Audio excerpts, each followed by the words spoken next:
Well, I'm glad everybody is here today. That's nice. I'm going to talk about gratitude today, which is something I never talked about before, because I really didn't see the importance of gratitude. And as it turns out, it can change your life. So back in the 1960s, I read a lot of self-help books. Win friends, influence people, think and grow rich. The good stuff. How to make a lot of money. How to be your own boss. Because it's always up to you. Nobody's going to give it to you. You're going to have to take it yourself. And then you're going to have to find out how to do it. And if you just want to have like a regular life and fight to the top, these are really good books to read because it gives you an idea of what you're up against. A couple years ago, I was asked to do an interview on a cable video podcast. And the last question of the cable video podcast was, what are you grateful for? And I said, I'm really not grateful. I did it all myself. And then I thought about it, and I said, well, I could have at least said something more profound than that. You know? So then, a couple months ago, UCLA Oral History Library approached me and said, we'd like to do interviews with you, 5-6 weeks of interviews. And we're going to put it in the Oral History Library at UCLA under the category of Buddhism in Los Angeles. How it started, how you contributed to it or didn't. And it was a long, extensive interview. It was like going into therapy, actually, you know, because it forced you to look back at why you are here today and how you got there. And then the gratitude question came up, you know.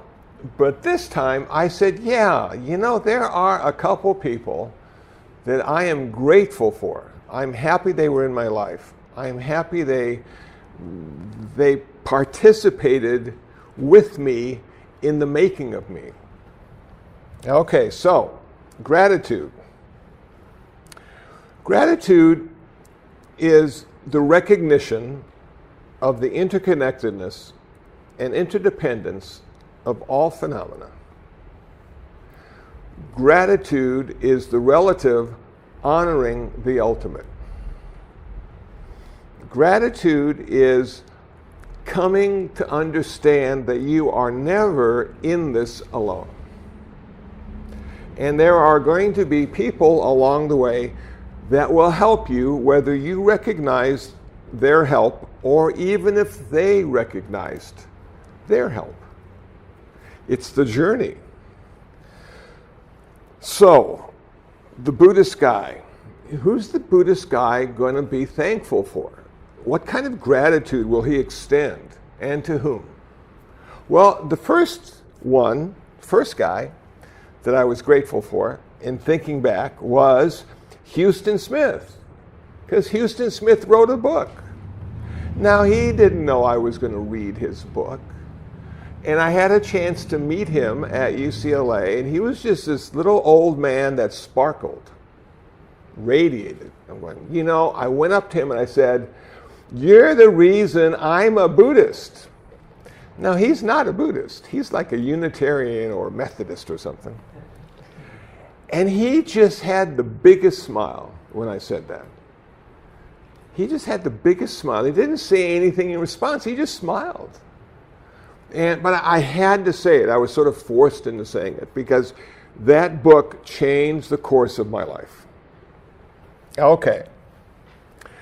Now, I told you about Think and Grow Rich, Power of Positive Thinking. Well, in the late 70s, I found myself at International Buddhist Meditation Center wanting to learn meditation and wanting to learn Buddhism. And who was there? who was the second person I'm going to be grateful to? And it is Shinzen Young. And some of you know him, and some of you don't. But he is a guy that went to UCLA and got a degree in foreign languages or something, and then he went to Madison, University of Wisconsin, and from there he went to do some graduate work in Japan, and he became ordained as a Shingon monk, and somehow he got back to the United States and ended up as the vice abbot at IBMC.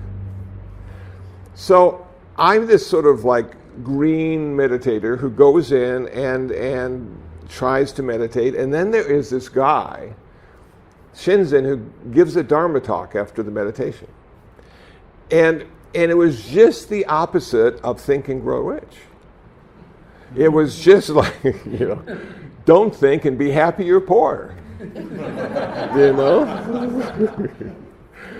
So he really opened my eyes to a lot of different ways of thinking, a lot of perspectives, a lot of possibilities that I had no clue even existed.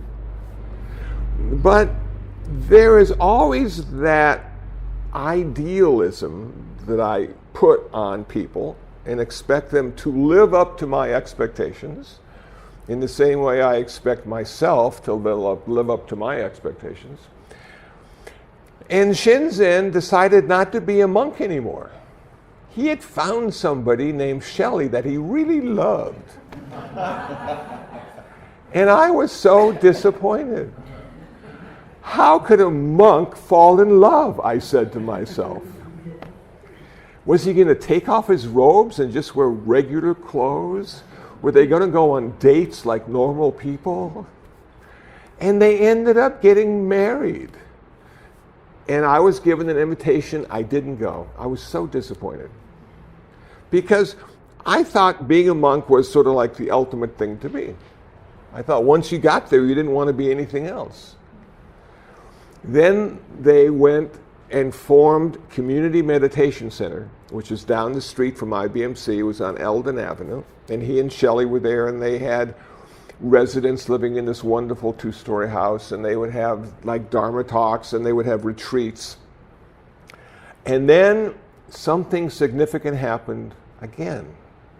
Because he had sort of been this Zen guy, and this Shingon guy, and this Japanese guy. And then he went to India, and he took a Goenka retreat. And he came back, and he was completely different. I said, what the hell happened now? He's talking about vipassana. What is vipassana?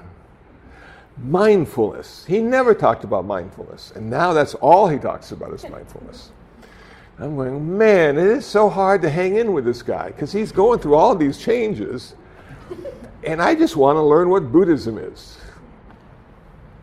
So I had to ask him. Now, this is after like a couple years. I had to ask him. I said, can you recommend a good teacher? And he said, yeah, I can. There's one down on Crenshaw Boulevard. His name is Dr. Ratnasara. And he's a Theravada elder from Sri Lanka. He's been a monk his whole life. He teaches early Buddhism. I said, okay, that's the guy I want to talk to. I'm going to go talk to Dr. Ratnasara. So he's the third guy I have great gratitude towards. And Dr. Ratnasara was pretty much an amazing fellow that I had no idea how amazing he was until after he died. Now that's how it always works, If you go to a memorial service, you find out 1,000 things you never knew about the guy or gal that died. And you just wish you could talk to him one more time and go, wow, that is so cool. I didn't know. We never went there. Why didn't you tell me? But they don't. If they're really good, they're really humble, and they don't talk about themselves at all. So Dr. Ratnasara in 1957 was designated to the United Nations as the Sri Lankan representative. First monk ever to represent a country in the United Nations. He had like a PhD, he started a school. He did all these really cool things, and I hated school, and I was not intellectual. I was not a scholar in any form. I just was more intuitive and just wanted to learn stuff for me and try to become a better person. So Dr. Ratnasara came to America in 1980, and I met him in 1983, and I worked with him until he died in 2000. So he was like the guy I was with the most. And what he did is he sort of represented what it meant to be a Buddhist monk in the world, because he had become a Buddhist monk at the age of 13. His parents gave him to the monastery. So as a boy, he was raised in a monastery, and then when he turned 20, he became a fully ordained monk. While he was here in Los Angeles, he started the Buddhist Sangha Council of Southern California, which is a variety of Buddhist traditions coming together talking about current events and what we need to do and how we can do it, but never about Dharma, because everybody comes from a different strain of Dharma. He started with Monsignor Royal Vatican, the Buddhist Catholic Dialogue in 1989. So Buddhists and Catholics came together to talk about stuff. And it still continues today, every month. He started the College of Buddhist Studies, and he talked me into going to the College of Buddhist Studies, even though I hated school. And I started to learn Pali, and ultimately, after many years, I got a BA in Buddhist Studies. So I found something that I enjoyed studying and wanted to learn, and that's probably the only reason I succeeded in that school setting, because I wanted to learn about it. I didn't want to learn math, I didn't want to learn history, I didn't want to learn any of that stuff while I was in school. But once I started to meditate and started to see my relationship to the world, that stuff just started to fascinate me. So I have a pretty extensive library and all that stuff that I never wanted to learn in school, that I learned at my own pace and for my own reason. So Dr. Ratnasara was the one that suggested I go into ordination. He said, you know, you don't have much going on in your life. You know, you could really do something with Buddhism. You know, it will give you something to do every day. And people will respect you, not because of who you are, but because the robe you wear. You know, and they will give you food to eat, and it's really a great life. And I said, but can I have sex? He said, no. I said, well, you know, that's really hard to give up, because I've come to understand that humans are here for two reasons only. Number one, self-preservation. Number two, replication, to continue the species. So I'm going to let that whole thing go, you know, with all the beautiful women in Los Angeles. I'm going to go, no. I don't want any children. I don't want any intimacy. I don't want any partners. I just want to study Buddhism and meditate, you know. So he went into great detail about the importance of not being in relationship. And I had never heard anybody say that before, because everybody's always interested in relationship. But he said the problem with relationship is it's big commitment and it costs a lot of money. You know, you're going to have to go on dates. You might get married, you might get a mortgage, you might get 2 car payments, you might have kids, you might have college tuition. You're going to have to work really hard for very long periods of time just to maintain that lifestyle, because you're going to be raising children. And then when they're fully raised, they're just going to leave you and never say anything again. You know, it's a thankless job, and everybody does it. Except for the monks. The monks say, well, you know what? If I don't need all that money, I can have a life of simplicity. I can evolve into something special because I'm not committed in a normal social way. I'm apart from that. So I said, well, you know, do you got anything else? He said, well, the most important part about not having an intimate relationship is this. All these people, and you see them especially spring and summer in Los Angeles, they're holding hands or looking in each other's faces, you know, and they're, you know, talking about absolutely nothing important, you know, and you just, and it's so satisfying, and people find joy and happiness and love in all those situations. but the one thing that they will never find is freedom. And the idea of a Buddhist monk or nun is to be on the path to freedom. And freedom will allow you to see the world in a much different way. And I said, but freedom from what? He said, from suffering. He said, you're always going to suffer in a relationship. Sometimes less, sometimes more. And then every relationship has to end. They do not last forever. I've seen people married for 40 years, I said. Yeah, he said, but then one of them dies. So every good relationship, every bad relationship has a time limit. And you will be disappointed when that ends. Wow, I said. I had never thought about it in that way. And I was still a little, unsure. He said, well, in Buddhism, it's a very gradual process. The first thing you do is you take 8 precepts and you become a postulant. This is a way of deciding whether you want to go any further.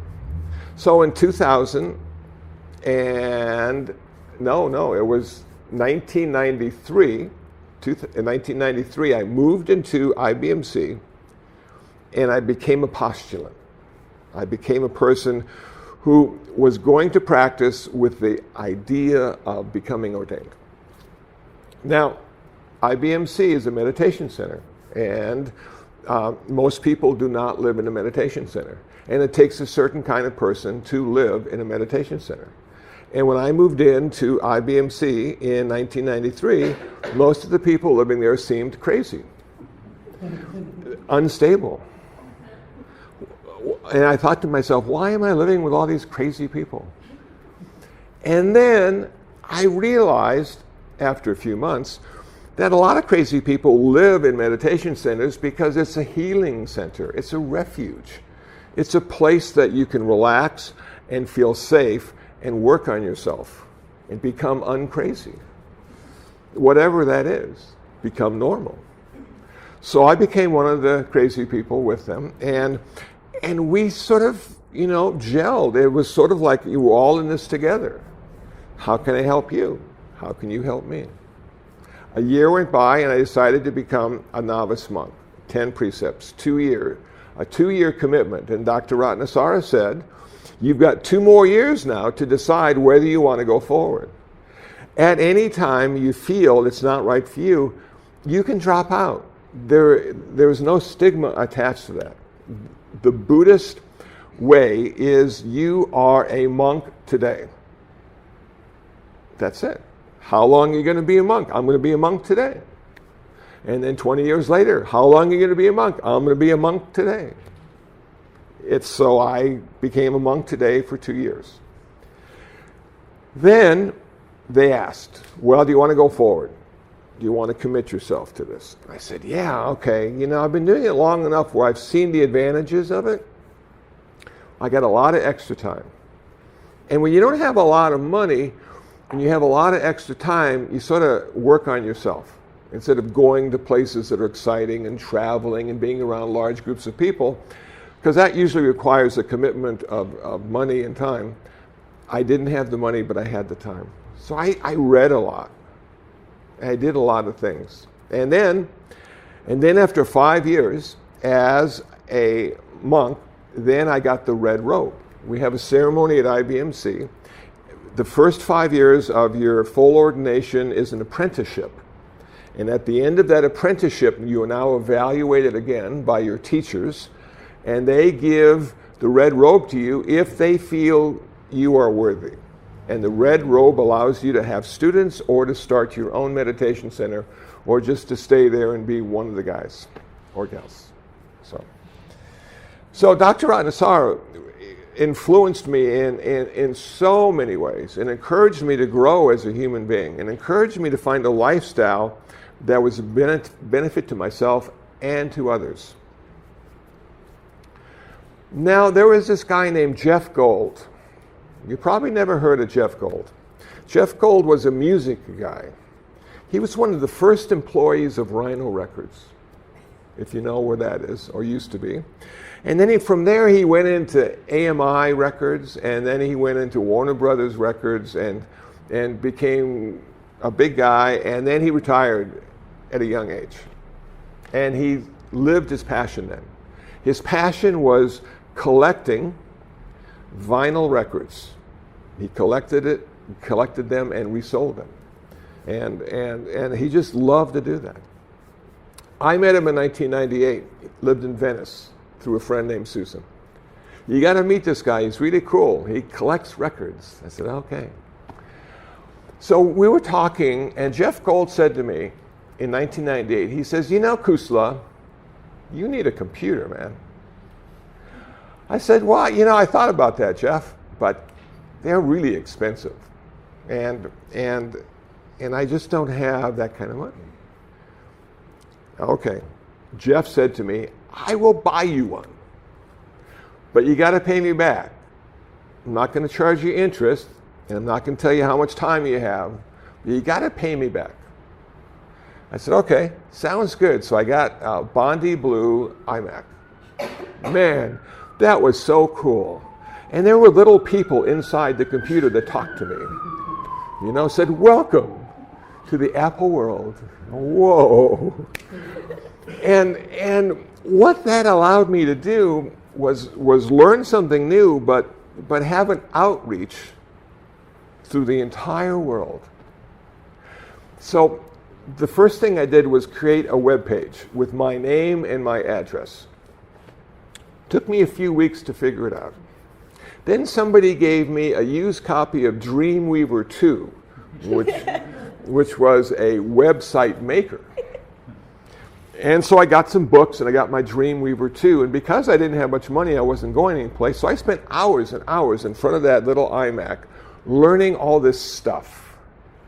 You know, and then somebody gave me a used graphics program so I could make pictures smaller or bigger to fit into the web page. I'm going, wow, look at how good I am getting. And I would take these little pictures and I'd shrink them, and I'd be so proud that I could shrink them and that they would fit. And when I saw my work online, I thought, I have made it. Look at this. Of course, nobody else was looking at it except for me, because nobody knew it existed. So over the years, I learned more, and it has become a practice. And the practice has allowed me to build Urban Dharma, which is 2,500 pages. The practice has allowed me to figure out how to put videos on YouTube and have my very own YouTube channel, how to do podcasts and iTunes and have my very own podcast channel, and have this sort of global thing going on. Just because Jeff Gold said, you need a computer. And last but not least, there was Reverend Karuna. Now, Reverend Karuna was the abbess of International Buddhist Meditation Center. She was a senior student of Thich Thien Nhat, who was the founder of IBMC. He had been teaching courses at UCLA, and his students wanted him to start a meditation center so they could practice with him. So Thich Thien Nhat in 1970 bought the house that I now live in, IBMC. It's the Zendo house. And Reverend Karuna and a variety of other people studied with him and took full ordination in the Vietnamese tradition. When he died in 1980, Reverend Karuna took over.